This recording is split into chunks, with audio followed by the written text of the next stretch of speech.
Salam sejahtera untuk kita sekalian.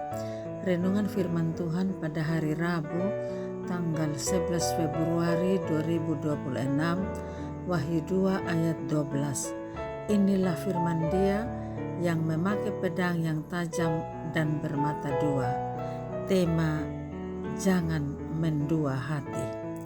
Saya pernah ke kota Pergamus, salah satu kota di Asia kecil seperti yang dikatakan dalam kitab Wahyu. Kota Pergamus terletak sekitar 100 meter di sebelah utara Smyrna.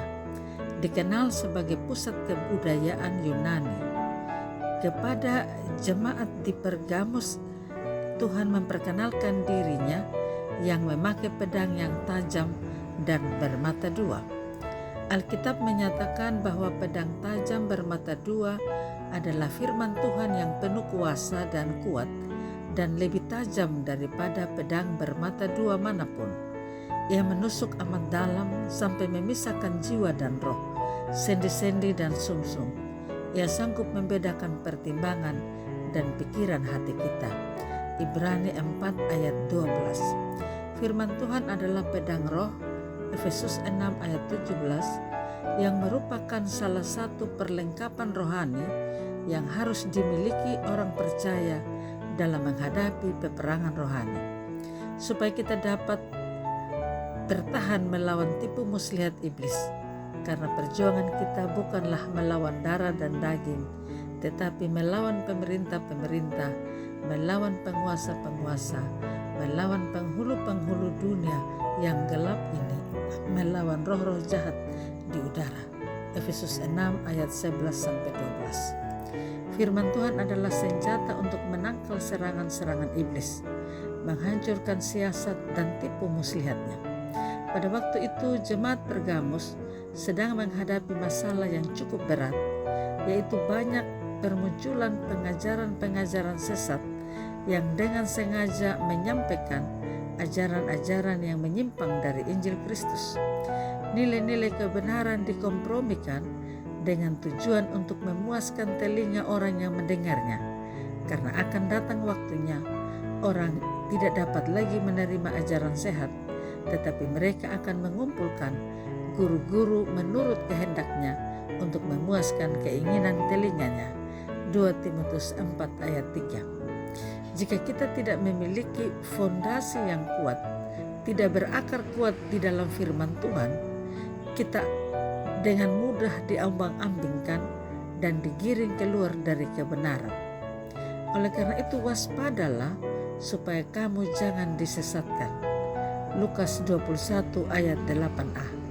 Target orang percaya adalah mencapai kedewasaan penuh dan tingkat pertumbuhan yang sesuai dengan kepenuhan Kristus, sehingga kita bukan lagi anak-anak yang diombang-ambingkan oleh rupa-rupa angin pengajaran, oleh permainan palsu manusia dalam kelicikan mereka yang menyesatkan.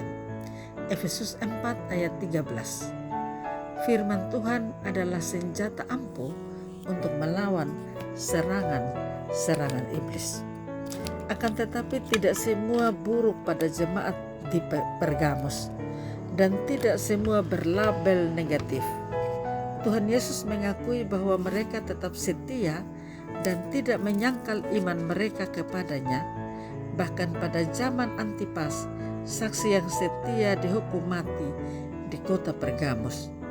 Inilah pesan bagi kita melalui surat kepada jemaat di Pergamus, yaitu kesetiaan dan komitmen tegas kepada kebenaran firman Tuhan, dan penolakan terhadap kompromi demi mendapat status sosial tinggi di tengah masyarakat yang tidak mengenal Tuhan.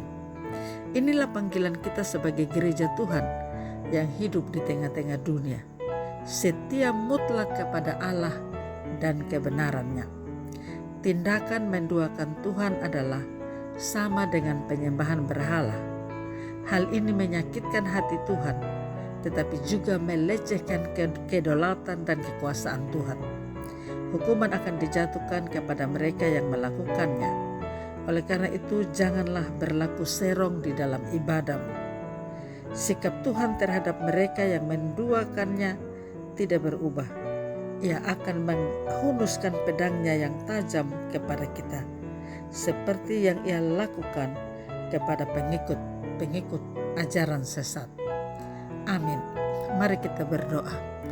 Tuhan Yesus, lewat firman-Mu kami belajar untuk tetap teguh di tengah lingkungan yang sulit, namun tetap waspada agar tidak berkompromi dengan nilai-nilai dunia yang merusak. Jauhkanlah kami dari ajaran sesat atau godaan untuk berkompromi dengan dosa demi kenyamanan duniawi. Jika ada hal-hal di dalam hidup kami yang tidak berkenan bagi-Mu, lembutkan hati kami untuk bertobat, sebab Engkaulah yang menegur, mengingatkan dan menasihati kami. Berkati kami sekalian dalam hidup dan pergumulan, pendengar sabda-Mu, dan bela kami makin bertumbuh di dalam iman dan kedewasaan iman, supaya kami memuliakan Tuhan, supaya kami mampu membedakan mana ajaran yang seturut dengan kehendak Tuhan dan ajaran yang menyesatkan kami. Terima kasih Tuhan, beri kami kekuatan dan kesehatan. Di dalam nama Tuhan Yesus Kristus kami berdoa. Amin. Salam, Tuhan Yesus memberkati. Saya Pendeta Yuliana A. Ambo.